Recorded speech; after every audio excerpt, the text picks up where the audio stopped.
നമുക്ക് ചില മാറ്റങ്ങൾ ഈ കുട്ടികളിലൂടെ ആരംഭിക്കാം. ഇന്ത്യയിൽ പല ഭാഗത്തുമുള്ള ഇത്തരം കമ്മ്യൂണിറ്റികളിലേക്ക് ഞങ്ങൾ ഈ ഫുട്ബോളുമായി ഇറങ്ങിച്ചെല്ലുകയാണ്. 13 ഫൗണ്ടേഷൻ്റെ നേതൃത്വത്തിൽ പ്ലാൻ ഡി ട്രിപ്സുമായി സഹകരിച്ച് സോക്കർ സഫാരി എന്ന യാത്ര ഞങ്ങൾ ഇവിടുന്ന് തുടങ്ങുകയാണ്.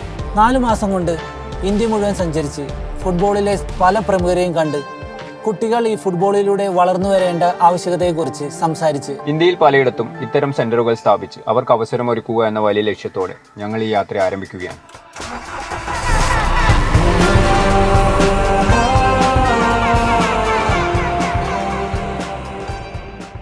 അപ്പോൾ ഗുഡ് മോർണിംഗ്.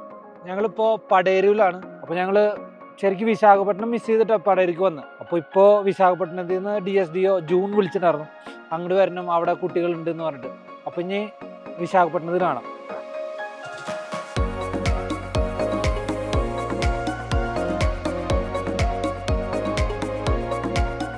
ഇപ്പോൾ നമ്മൾ വിശാഖപട്ടണത്തെത്തി ഒന്ന് ഫ്രഷ് ആവാനുള്ള സമയം കിട്ടി. അപ്പോൾ ഇവിടുത്തെ DSDO district sports development officer അവർ ജൂൺ എന്ന് പറഞ്ഞൊരു മാഡാണ്. അവർ നമ്മളെയും കൂട്ടിയിട്ട് ഇവിടെ ഒരു സ്കൂളിൽ പോവാണ്.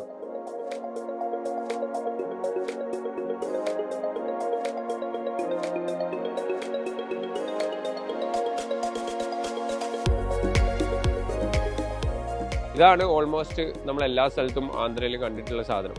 അതായത് എന്താ പറയുക, അതോറിറ്റീസ് കുട്ടികളെ കളിപ്പിക്കണം എന്ന് ആഗ്രഹിക്കുന്നുണ്ടെന്ന് വേണേൽ പറയാം, അല്ലെങ്കിൽ അവർ കാണിക്കണം എന്ന് വിചാരിക്കുന്നു. പക്ഷെ കുട്ടികൾക്ക് പലർക്കും അതിൽ ഇൻട്രസ്റ്റ് ഇല്ല സത്യം പറഞ്ഞാൽ.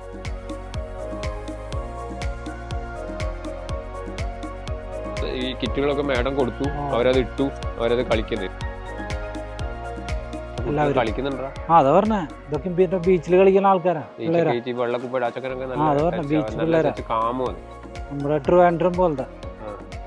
So for the girls, I already told you, I will get in touch with Priya ma'am and I will get back to you. And for the boys, and that also we will get in touch with you. Okay. Like we are looking for the location as we said, and you have 30-35 kids, and they are interested in to play.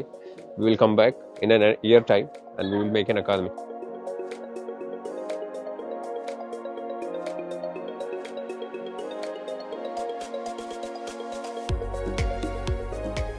അപ്പോൾ നമ്മൾ Visakhapatnam cancel ചെയ്തിട്ടാണ് നമ്മൾ പടേരു പോയിട്ടുണ്ടായിരുന്നത്. അപ്പോൾ പടേരിൽ എത്തുമ്പോഴാണ് ഈ madam വിളിച്ചിട്ട് ഇങ്ങോട്ട് വാ, ഇവിടെയാണ് കൂടുതൽ ഫുട്ബോൾ ഉള്ളത് എന്നുള്ളത്. ബേസിക്കലി നമുക്ക് ഇവർ പറയുന്ന സാധനങ്ങൾ നമുക്ക് ആവശ്യമില്ല സത്യം പറഞ്ഞാൽ. കാരണം ഇവിടെ സാധാരണ കുട്ടികളാണ്, ഇവിടെ ഇഷ്ടംപോലെ ക്ലബ്ബുകൾ ഉണ്ട് എന്ന് അവർ പറയുന്നുണ്ട്. അപ്പോൾ ഇവിടെ അക്കാദമി ഒക്കെ ചെയ്യണമെന്നുണ്ടെങ്കിൽ ആ ക്ലബ്ബുകൾ ചെയ്യേണ്ട പണിയാണ്, നമ്മൾ ചെയ്യേണ്ട പണിയല്ല എന്ന് നമ്മൾ വിചാരിക്കുന്നു. ഇവിടെ ആന്ധ്രയിൽ എല്ലായിടത്തും ഫുട്ബോൾ ഉണ്ട് എന്ന് പറഞ്ഞിട്ട് നമ്മളെ പല സ്ഥലത്തും കൊണ്ടുപോയി കാണിച്ചിട്ടുണ്ട്. അവിടെ ഒന്നും ഫുട്ബോൾ ഉണ്ടായിരുന്നില്ല സത്യം പറഞ്ഞാൽ. ആകെ ഉണ്ടായിരുന്നത് കൃത്യമായിട്ട് പഠനം പടേരും ഉണ്ടായി, പിന്നെ ഒരു സ്ഥലത്തും കൂടി ഉണ്ടായി. അവിടെ നമ്മളൊരു ബോൾ കൊടുത്തിട്ട് തിരിച്ചു വന്നു.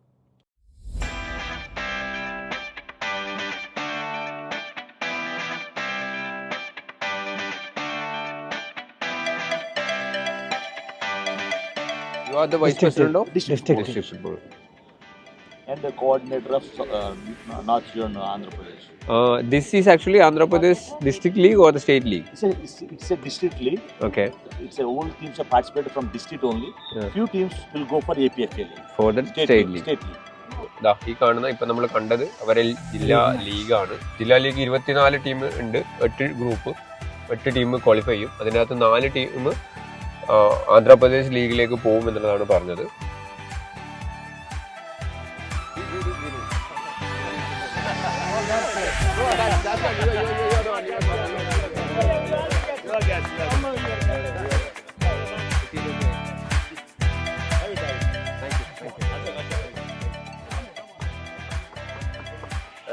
This is the first time we see a match happening.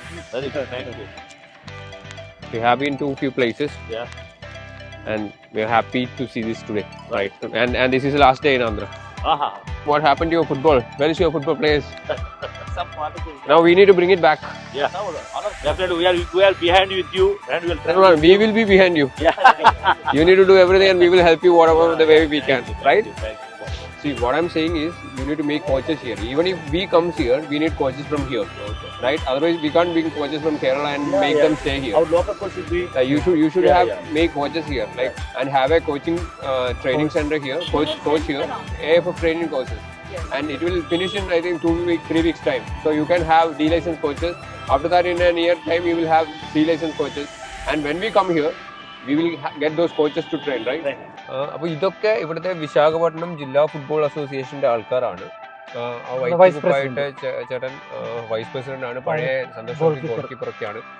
June മാഡമാണ് നമ്മൾ ഇവിടെ കൊണ്ടുവന്നത്. പിന്നെ ബേസിക്കലി അവരെല്ലാവരും സമ്മതിക്കുന്നുണ്ട് ഇവിടുത്തെ പ്രശ്നം എന്താണ് എന്നുള്ളത്. ഇവിടെ പണ്ട് ഒളിമ്പ്യൻസ് ഏറ്റവും കൂടുതൽ ഉണ്ടായത്, അതായത് നമ്മളെ 9 ഒളിമ്പ്യൻസ് ഇന്ത്യ ഒളിമ്പിക്സ് കളിക്കുന്ന സമയത്ത്. ഇപ്പൊ എന്തുകൊണ്ട് താണുപോയി എന്ന് പറഞ്ഞാൽ അസോസിയേഷൻ തമ്മിലുള്ള അടി. ഇനിയിപ്പം പുതിയ അസോസിയേഷൻ വന്നിട്ടുണ്ട് നമ്മളെ ശ്രീധർ സാറിന്റെ കീഴിൽ. നമുക്ക് നോക്കാം എന്തൊക്കെ മാറ്റങ്ങളാണ് ആന്ധ്രയിൽ വരാൻ പോകുന്നത് എന്നുള്ളത്. Last in Andhra Pradesh is too good to be frank. Last 2 ദിവസം ഇന്നലെയും നല്ലതായിരുന്നു, ഇന്നും നല്ലതായിരുന്നു. അതിൽ പടേരു മാത്രമേ ട്രൈബൽ ഏരിയ ഉള്ളൂ. Visakhapatnam is not tribal area, but still ഇവിടെ കുട്ടികൾ കളിക്കുന്നുണ്ട്. കുട്ടികൾ കളിക്കുന്നത് വെച്ചാൽ നമ്മൾ നേരത്തെ കണ്ട school Visakhapatnam government higher secondary school അല്ലേ, ഗവൺമെന്റ് സ്കൂള് ഫിഷർമാൻ്റെ കുട്ടികളാണ് അധികം. അവർക്ക് പറയുന്ന പോലെ ബൂട്ട് സാധനങ്ങളൊന്നും നിലവിലില്ല, പക്ഷെ അവർ കളിക്കുന്നു. അവിടുത്തെ ടീച്ചർ ഭയങ്കര ആക്റ്റീവാണ്. ടീച്ചർ മാത്രമല്ല, മറ്റേ പയ്യനും ഭാസ്കർ ആ പയ്യൻ 22 വയസ്സായി. അവൻ ആ സ്കൂളിൽ നിന്ന് കളിച്ച് പോയിട്ട് വയറിംഗ് വർക്കോ മറ്റോ ചെയ്യണം.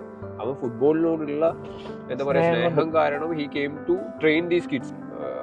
ഒരു കോച്ച് കൂടി ഉണ്ടായിരുന്നെങ്കിൽ അവസ്ഥ ആലോചിച്ച് അവനും ഒരു ഓപ്പർച്യൂണിറ്റി കിട്ടിയാൽ ഈ വരുന്ന കുട്ടികൾക്ക് ഒരു ഓപ്പർച്യൂണിറ്റി കിട്ടിയാൽ. നമ്മുടെ നാട് പോലെയല്ലോ വേറെ നാട്. ശരി, എന്തായാലും ആന്ധ്രയിൽ ഒരുവിധം കാര്യങ്ങളൊക്കെ കഴിഞ്ഞു. അപ്പൊ നമ്മൾ ഇന്ന് വിശാഖപട്ടണം കുറച്ച് എക്സ്പ്ലോർ ചെയ്യായിരുന്നു. ഇനി വൈകുന്നേരം ഇനിയുള്ള സമയം ഇനിയിപ്പോൾ ഏകദേശം 6 മണി 10 മണിയാണ്. We have 4 hours time. ഇപ്പൊ നമ്മൾ പോകുന്നത് TU-142 എയർക്രാഫ്റ്റ് മ്യൂസിയം വിശാഖപട്ടണം. നമുക്ക് നോക്കാം എന്താ ഉള്ളത്.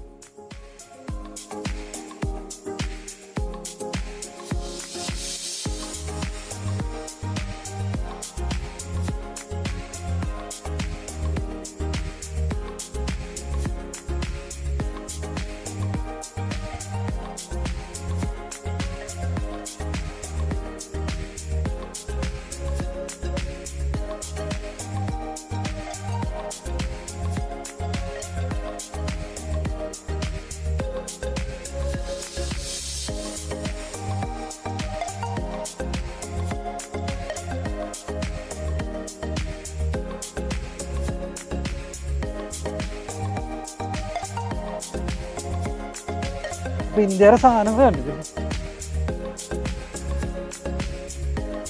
അവിടെ ഒരു സാധനം നിൽക്കുന്നുണ്ട്. അപ്പോൾ വിശാഖപട്ടണം വരുന്ന ആൾക്കാരൊക്കെയും സബ്മറൈൻ കാണാൻ വരാം. ഇവിടെ തൊട്ടപ്പുറത്തൊരു ബീച്ചുണ്ട്. ടിക്കറ്റ് അതാണ് മെയിൻ.